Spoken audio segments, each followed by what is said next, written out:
Which river does not flow Pakistan land, Pakistan land जो नहीं बहता वो है ब्यास, याद रखिएगा जी।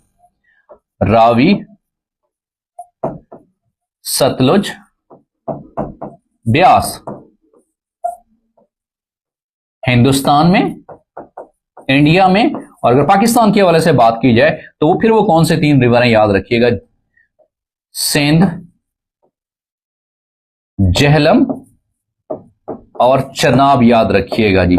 सिंध जिसको नील ऑफ पाकिस्तान भी कहा जाता है, तो ये तीन ऐसे रिवर हैं जो पाकिस्तान में बहते हैं, फ्लो करते हैं, और वो तीन कहां से हैं, हिंदुस्तान से हैं, इंडिया से हैं। तो सवाल ये पूछा हुआ था कौन सा ऐसा रिवर है जो पाकिस्तान में नहीं बहता, वो ब्यास है, याद रखिएगा जी। और पाकिस्तान और इंडिया के दरमियान जो आबी मसला हुआ था, सिंतास का मुआहदा भी उसे कहा जाता है, ये वर्ल्ड बैंक के ताउन से 1960 में यह तय पाया था, याद रखिएगा। जो आबी मसला था उसको हल करने के लिए वर्ल्ड बैंक आया था, उस प्रॉब्लम को सॉल्व करने के हवाले से।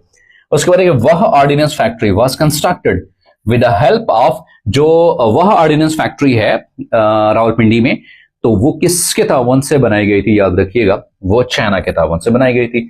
शरिया bench in all high courts, तमाम जो हाई कोर्ट्स हैं उसमें जो शरी बेंच बनाया गया था, इसको कब आगाज किया गया था, एस्टेब्लिश कब किया गया था, 1979 में इसको एस्टेब्लिश किया गया था। First dry port of Pakistan was constructed in Lahore में कंस्ट्रक्ट किया गया था।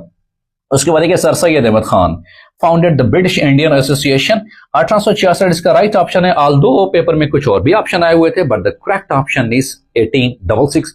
सर सैयद अहमद खान साहब ने बेसिकली जो एजुकेशनल रिफॉर्म्स की थी, पॉलिटिकल रिफॉर्म के साथ साथ में, जब वो साइंटिफिक सोसाइटी का काम जो बनाते हैं, इसी तरह से डिफरेंट एजुकेशनल इंस्टीट्यूशंस की बुनियाद भी रखते हैं, तो ये तमाम क्रेडिट सर सैयद अहमद खान को जाता है। ये 1817 में पैदा हुए थे सर सैयद अहमद खान, याद रखिएगा, दिल्ली में ये पैदा हुए थे। और ये सवाल ये पूछा हुआ था कि sir Syed Ahmad Khan founded British Indian association, उसका राइट ऑप्शन वो कौन सा है, 1866 है, याद रखिएगा जी।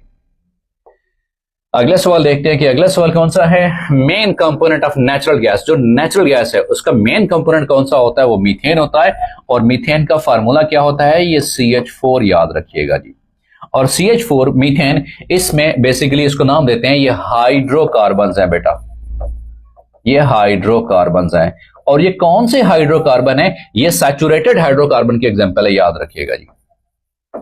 सैचुरेटेड हाइड्रोकार्बन है जी, ये सैचुरेटेड हाइड्रोकार्बन है।